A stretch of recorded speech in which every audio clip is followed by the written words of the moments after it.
Hello, my friends. Jerry Rosa here in the Rosa String Works Man Cave. And man, do I ever have a big vlog for you this morning. There's a lot to cover, and I think you'll enjoy it. We have a whole lot to cover. First thing is, I'll just mention that the auction status is going on. There's an auction for that Triple Out 18 Martin from the Custom Shop. It's on my shopping page of my website. If you haven't checked it out, be sure to check that out. Just go to www.rosastringworks.com and then click on the shopping page, and it's the item at the bottom. It's a really nice guitar. If you've been looking for a Triple Out style, parlor style guitar, whatever you want to call that, I'm telling you right now, you'll be sorry if you don't get this one, because it's a nice one. It really is. Let's see. Mountain View. We've got that scheduled for October 17th through the 19th. I've heard from several people. I think I should have wrote it down, but I think it was Ben Boyd said he's going to try to be there. And it was Bill and Ramona Webb. I've talked to them, and I think they're going to be there. So we'll have some new faces this time down there in Mountain View. Plus the regular crew is supposed to be there as well. So it should be a really good time. Of all the things that you thought you'd see this morning, I'll bet this wasn't one of them. Believe it or not, this is not the first time I've seen this type of thing, but it is definitely creepy. Yeah, I don't know what all that amounts to. I think that is some sort of a parasitic type worm that either came out of that bug or something along those lines. The bug doesn't seem to be too happy about things. I just don't know how that all works out, but I know I've seen it before. Yeah, am I right? You didn't expect to see that today, did you? Yeah, that's a parasitic type worm of some sort, and I don't really know. I looked it up a long time ago, probably 10 years ago was the first time I saw it happen. And it generally, I think, if I'm not mistaken, I think it generally happens with cockroaches. I see the cockroaches, and then there'll be that worm next to them. And they're dead usually because that thing has been feeding off of the cockroach on the inside. And I think the cockroach makes his last hurrah. In this case, that was a cricket. That wasn't a cockroach. And I don't know what kind of cricket that was. We call them red crickets or whatever. They're kind of a brownish red color versus the black cricket. But anyway, that cricket wasn't too happy about things either. I'm pretty sure he was already dead. And, you know, what I think about when I see something like that, of course, it's gross as it can be, but what I think about is, you see people all the time, just like on a dare or something, eating a bug, or some countries, they like to eat bugs. Well, you might be eating more than one bug, if you stop and think about it. It's pretty creepy as it is. But anyway, that's not the first time I've seen that. I've seen it several times here on the farm. I think that's probably the third time now. You see the name that I can't pronounce in the comments. I see it there right now. Terry Hackard, THIERRYHACQUARD. And anyway, I'm surprised I spelled it right. I didn't even remember how to spell it, but I spelled it on my outline here, and I think I got it right. Anyway, he sent me a little montage of photos on a mandolin. He was trying to get ready for the mandolin classes. And by the way, I want to update you on that. I didn't put that on my outline, but so Terry, you reminded me of something else I need to talk about right after we see this. You can see there that in the upper left, he got an old mandolin. I think it's a Czechoslovakian mandolin, if I remember what he said correctly. By the way, Terry is from France. So Then you can see on the middle photo there next to my head, he took the neck off of it, and then the lower left photo, he's putting the neck back on, and then in that middle lower photo, you can see where the neck joint there that he fixed up, and then finally you see a completed mandolin there right below me there. So you did a really good job, Terry Hackard from France. And this is just for David Tharp. Nobody else should listen to this. But, yeah, well, I mean, you can listen. But, this is really intended to go to David Tharp specifically. And that is that, you know how something will happen to them tragically, and then they find out that they can paint or that they can sing or something like something. Well, that happened to me this weekend. I banged back of my head on that sawmill as I was raising up, and talking kind of in line here with Terry Hackard. He's from France. I learned I can speak French, David. Yeah, I'm not kidding you. I can speak French. Listen, French. There you go. So I didn't know I could speak French till then. Anyway. Booker and Gibbs, I cracked myself up. Booker and Gibbs, you probably don't know that name, but it's the second one of these I found on the farm here. Booker and Gibbs, it's another plowshare. Most of the plowshares that I have found have been Oliver, but this is the second one of this type I found, Booker and Gibb, and it was made in Canton, Ohio. And I don't have an exact date, but we're talking late 1800s for the most part. But I found that was about a foot down right out here in this front field, just out in front of the shop there, down by the riding ring. It was about a foot deep. And while I was, so I did that Saturday evening. I only spent about maybe an hour Saturday evening hunting around. I found that.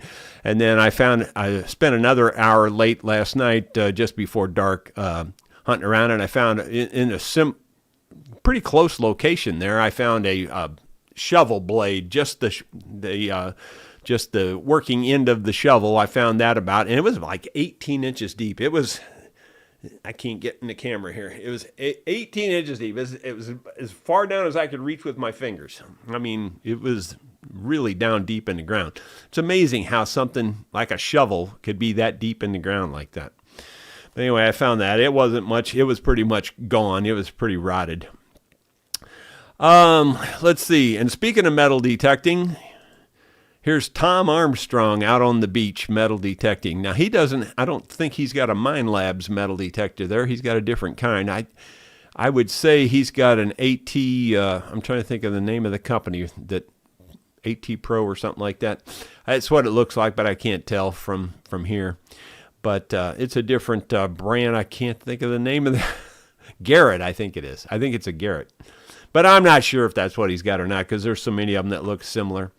But that looks like a pretty cool place to metal detect. I don't have any place that cool to metal detect. The cool thing about detecting on certain beaches is you can find pirate treasure, man. Gold doubloons and silver doubloons and all that stuff, or whatever those words are. I don't even know if the doubloon is the right word, but you know what I'm talking about. Let's see. I think I'm following my outline so far. Got some more stuff to cover. My daughter, Rochelle, she's been working on a project. You saw, if you've been paying attention in the vlogs, you saw a little bit of this project a while back where I fixed the trim on a drawer. Well, here's a little photo montage on what she did, and then I've got a little video montage. So here's the photos first. You can see on the left, that's what it looked like before she started. Above my head, you can see that piece of trim under that little gold latch there. I don't know how she got those latches looking so nice, but they really look nice. So they went from dark tarnished or whatever to that, kind of a gold color. It looks really nice. But anyway, that piece of trim right under that gold latch was busted off. It was completely gone, and I remanufactured that and made that. And then of course, on the right there, you see the full view of it.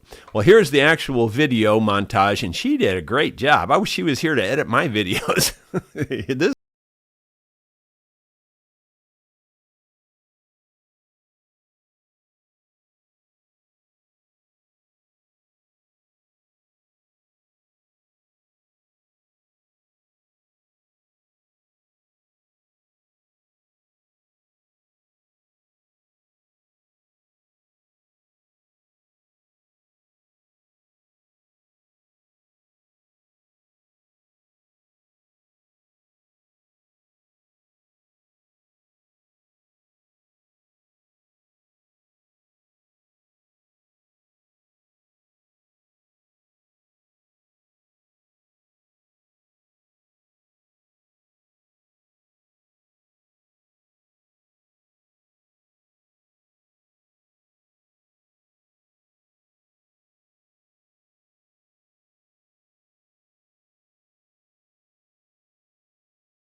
job, not only on the video, of course, but on the item itself. That dresser there really turned out beautiful. I think she did a great job. And you've seen in the past, if she was the one that completely finished her own basement, and it was in a really big house. And she finished the whole basement, mantle, whole, just everything. I mean, it would just look beautiful. And then, of course, they've built a new house now, and she's now finishing off a lot of that house. They left parts unfinished, and now she's doing some of those things. Like there was a game room for the kids that she's finishing, and then the basement again. I think she's going to finish that herself too. But anyway, moving on. Let's see. The title of the video said something about cedar lumber, so let's take a look at this. Well, I finally got the sawmill put back into the shop here, and it's kind of a good thing because it's raining out there. Thought I'd show you here. I happen to have the little battery charger hooked up, and you can see it says it's full. This battery gets some charge from the motor here, but it doesn't keep a big battery like that fully charged, especially when you use the battery to go up and down with this whole outfit. And, it's lifting the weight of that motor plus the weight of this carriage and everything. So that battery does a lot of work when you're using it. It's a deep cycle battery, so it can handle it no problem. I just use that little charger there to top it off so that the next time I use it, it'll be ready to go. Saturday, I cut a lot of cedar lumber. A little bit of it's over there, I think, but most of it's right here. And I cut mostly 2x6s like this, and they're really nice. Well, I say 2x6s. They're really 2x7s. They're right at 7 inches. And that's an odd size, I realize, but that's as big as I could get out of the log I was cutting. This one here is probably the worst one of all of them, and it's pretty good. The rest of them are really good. So I got a whole bunch of these 2x7s, and what I plan to do is put them every foot on the floor of the first level there, or whatever you want to call it. It'll be the ceiling of the basement level and the first floor of the first level, if you will. This one here was a little small, so I just made a 5x5 post out of that one. But anyway, I cut a lot of cedar out. There was, I think, six little cedar logs there. They weren't very big, and I'm amazed I got as much lumber out of them as I did. Yeah, it's raining pretty good out here this morning. Actually, it's slowed down right now. We could use the rain, so I'm glad it's happening. The only negative, and I hope it'll slow down enough, that the guys from Gasco Sage Electric are coming today to make my connection for my internet up in the house versus down here in the shop. So that's going to be cool. Get that over with. I hope they'll still do it in the rain. Well, I'm going to get back up there and get this vlog ready for you guys. Yeah, I did spend, all Saturday morning till about noon. I started pretty early, around 7:30 or so Saturday morning, and cut until about noon. Got all that cedar cut up. For those of you who are concerned that those are not going to be heavy enough floor joists, I'm planning to, like I said, put them on 1 foot centers and a 2x8. Those are essentially what you would call, well, they're almost 2x8s. If you went to the store and bought one, a 2x8 is actually 7¼ inches. Well, those are all 7 inches. And if you put them at 1 foot centers, so in other words, you're spacing them this far apart, that'll hold a lot. And especially since we're not spanning a big span, we're only spanning 8 feet. Where like if you were spanning 12 feet, well, that's no way that would be good enough. But only spanning 8 feet and putting them every foot, they'll be plenty strong. So I'm not worried about it at all. I'm no structural engineer, but I've built so many things. I know what'll hold and what won't hold, and that'll hold just fine. So anyway, I mentioned that I wanted to talk about the training, the mandolin training that we've been doing on Thursdays. Of course, this last one was on Friday evening. And, it's a very, very awkward feeling for me to train it this way because I can't see your expression. I can't see if you're getting it or if I don't get that at all or that kind of thing. I can't tell what your reaction is. So this coming Thursday evening, what I think we'll do is I'm going to go rewatch what I trained on Friday. I'm going to rewatch it myself. I'm going to take notes and anything that I think needs clarification or anything that I think I may have left out, we're going to cover that this Thursday in the first 15 minutes or whatever. And then the rest of the 45 minutes or whatever, we're going to practice, what we've been preaching. In other words, we're going to practice some songs. We're going to show different examples of different chord structures, but primarily we're going to start off with really something basic. We're going to do a 2-chord song and practice a couple of those. Then we'll practice maybe a circle pattern song that just goes in a circle, and then we'll practice a pivot pattern song, those kinds of things. So it's going to be, we haven't finished, even though we've kind of finished with the meat of it. Now we're going to do a lot of practicing, and hopefully you guys will bring your questions this Thursday if you have any questions, and we can clear those up too. Anyway, that's the plan for that. Today, the guys are coming from Gasco Sage Electric to install the new internet up here, the connection at the house. It's basically the same internet I've got already. It's just that the connection's going to be at the house, so the speeds up here will be even faster.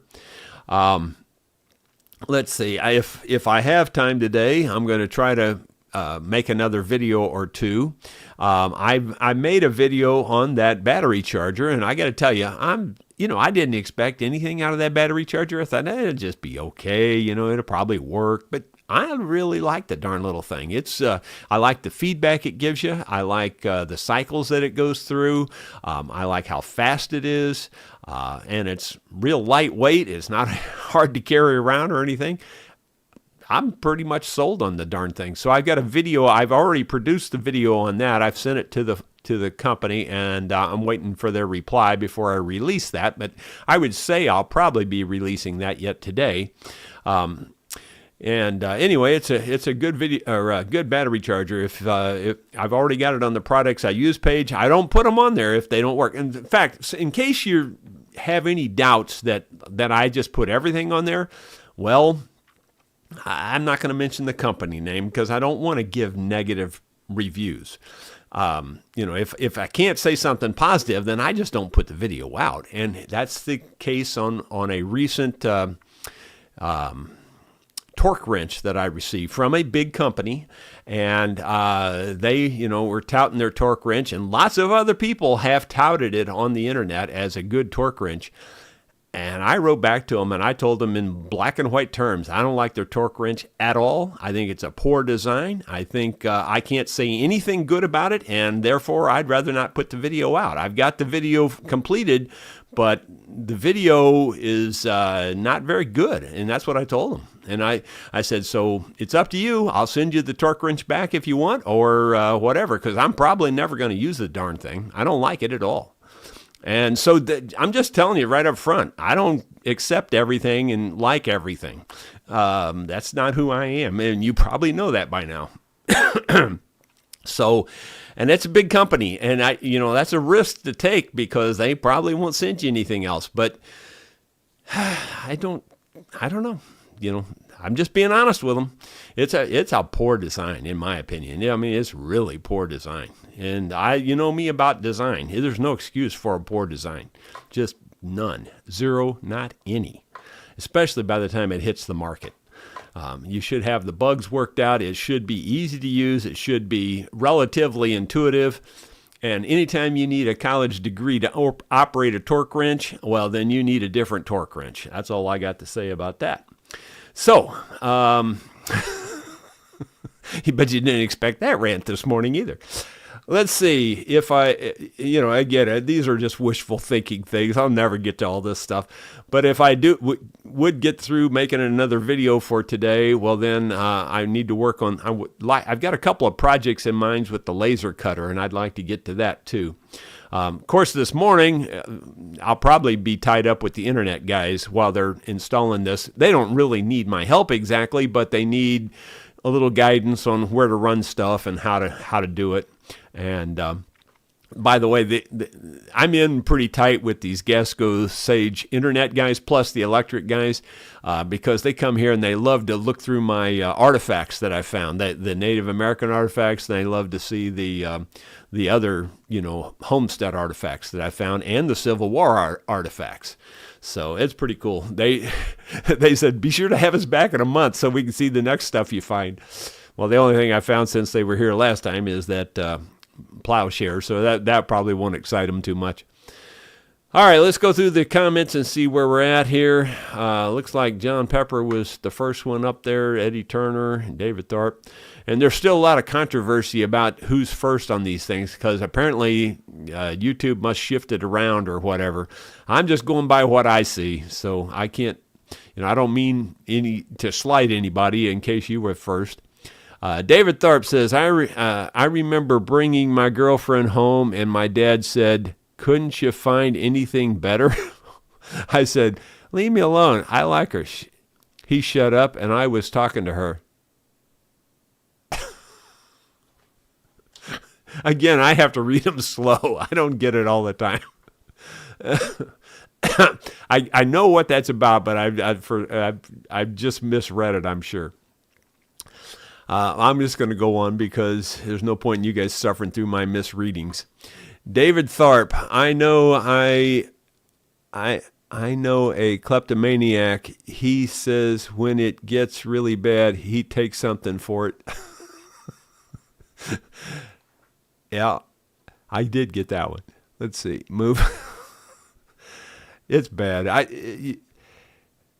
That's why I just don't read books and stuff. I have to read it 4 or 5 times. Where like you can read through the page. I got to read the page twice before I get everything, or maybe 3 times sometimes. Bill Webb, good morning, Jerry, Rosa, and friends. Yep, well, good morning. And let's see. Bill Webb says, step on it, Jerry. Okay. I'm not sure what we're stepping on. Rod Wentler, I think it is a horsehair worm. It could be. I like I said, I looked it up years ago, but I don't remember the details on it. But it is a parasitic type deal, I'm sure. Rod Wentler, I encountered one in a potato bug. Yeah. Hopefully it wasn't while you were eating a potato. Brian Biscup. Hi, Brian Biscup from Elgin, Illinois. And let's see, David Tharp. Mandolins are extremely important for survival. Dinosaurs didn't have them, and look how they turned out. Yeah, well, look at me.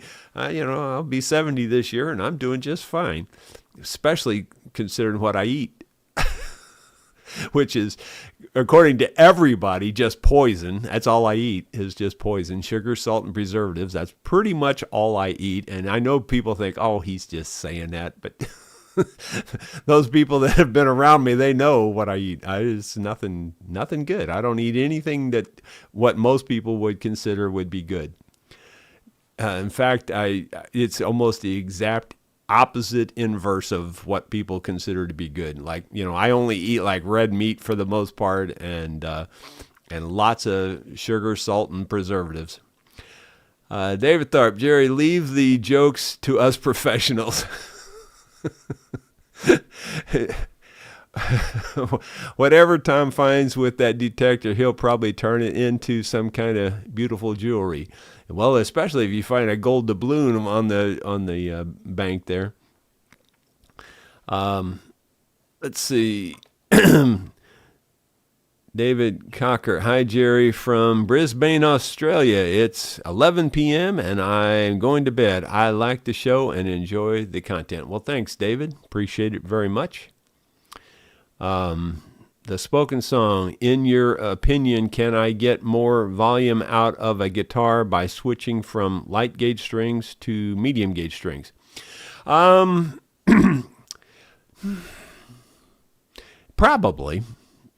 a little bit. I mean, it's only a little bit of common sense, but I don't think you're going to get a huge amount of volume increase. You'll probably get a little bit. Where you're going to get your volume increase would be the kind of saddle you have. Now, if you got a plastic saddle and you put a bone or antler saddle in it, that would be a bigger increase, I think.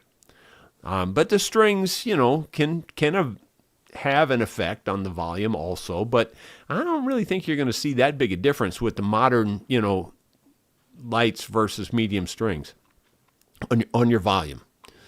But it probably have some effect. Carolyn Fike, David Benedict, great mandolin player, has a YouTube video out about a 3-finger version of the chord shape you use. Yeah, well, like I said, you can use 3 fingers, no problem. The 4 fingers is where it's at if you really want the full sound. But and for the thing on Thursday, in order to keep up, if you still haven't got it, then just do the 2 fingers or just do the 3 fingers. You don't have to do all 4 that I'm using, but the concept is where it's at. It's the understanding of the chord relationship and the fact that everything is relative from where you start, because we're going to practice all of that kind of stuff. And so even if you can only do 2 fingers, that's all that matters. It'll work. The concept is still there, and you'll still understand it. So just be there and don't give up. Even if you're already struggling at this point in the lessons, don't fret it. It'll come, and we're going to practice all the stuff we've been talking about, and it'll help, I think. James Copy, in the midst of Hurricane Beryl. Ooh. Well, I'm praying for you there. I hope that works out, because that's a mess. Carolyn Fike, link to the Benedict video. Okay. So she's got a link, but I don't see it. But maybe there's I don't know if you can put a link in these things or not. Wayne Blitz, good morning. Brian Byler, let's see. Bill Webb, the worm, Jerry, the worm. Oh, so you wanted me to move on, from that point. I think that's what your comment was referring to. Gotcha. Yeah, like by the time I get to the comments, the context is already gone. So it almost has to be spelled out, or I can't figure out what it goes to. Sidecar Bob, good morning all. We were on the road until very late, so I'm just getting up, and now we have to go out again, so I'll have to watch most of this later. Well, just be sure to come back and watch it. Bill Webb, the other night when we went out to dinner, I thought Jerry was going to make me leave the table because I ordered fresh chopped onions. Yeah, I just can't hardly stand it. The smell of onions or garlic or cabbage or any of that stuff, I can't hardly sit at the table with it. I'm seriously telling you, it's not something in my head. It's not fake. It's not like an overreaction. It's a sensitivity to it. It's just like if you were sitting there, with a bottle of ammonia under your nose. I mean, it's just like that. It's not something you can it's not something you can say, "Oh, I can just ignore it and like it." You can't do it. It's impossible. My grandson Trinian is exactly the same way. He can't help it either. It's just the way you're born, And I ended up with this thing they call a taster. Being a taster is what it amounts to, which we apparently have way more taste buds than your average person, and which also seems to affect your sense of smell too. And I'm sure I could smell stuff really well. Oh, Sue's telling me that the Gasco Sage people are here. All right, well, let's see. Let's get through this last few comments, and then I'll get on with them. Let's see. Jelvis Skidmarks Band. Thoroughly enjoying your mandolin lessons. As a guitar player, it allows me to start including the instrument in my stage show. Very quick learning curve. What are your thoughts on pickups? Well, it's good and bad. I think I'm sold on those Bags, LR Bags pickups, and I like their mandolin pickup a lot too.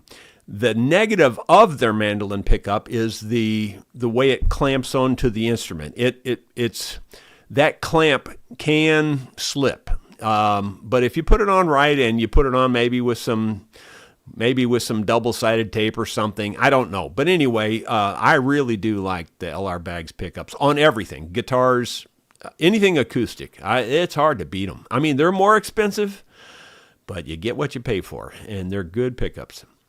Mike Saba, did Scott cut any wood on your Sawmill? Yeah, we cut his. He brought what was it? 2 large. They were big. 24-inch probably, not very long, about 4 foot long, 24-inch round cherry, black cherry, and that's heavy, and it was way heavier than you think. It was all that he and I could do to get them on the sawmill, and anyway, we basically just quartered them up. He's going to quarter saw them on his own bandsaw at home. But we quarter sawed them on the sawmill just so he could handle them on his bandsaw. Let's see. No, step on the worm. Step on it. I get it. Okay, now you're talking. When you say step on it, I'm always thinking of like hurry up is what I'm thinking of. But you meant physically step on the darn thing. Well, guess what, Bill? I did that. I did that. I just didn't do it on camera. I got rid of him. He's gone. Brian Biscup from Elgin, have you ever had the ice maker in the fridge? Have you had the ice maker in the fridge? Well, it's working now. Let's put it that way. It's still working, but it takes it a while before it freezes over. So, it's going to freeze over again. But at least the bottom one's working, so we can always use it. But the top one is working presently. The Outboard Tinkerer, hello, Jerry. Have you ever fixed a F-style mandolin with a slightly collapsed top plate by the lower F-hole?